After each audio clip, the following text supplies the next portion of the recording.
अहो मंडळी, घर आणि किचन दोन्ही नवीन आहे, तर सत्यनारायणचा प्रसाद बनवूयात, तोही 1.25 किलोच्या प्रमाणात, ज्याची चव आहे आरारा रारा खतरनाक. तर मंडळी काय करायचं, पितळाचा मोठा टोप घ्यायचा.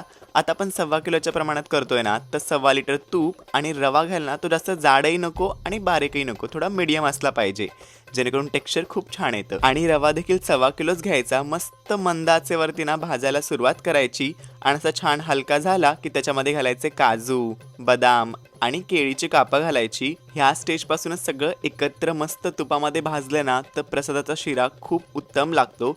मस्त भाजून घ्यायचं मंद आचेवरती बरं का. आणि असं तांबूस रंग झाला की आता आपण याच्यामध्ये घालणार आहोत गरम दूध.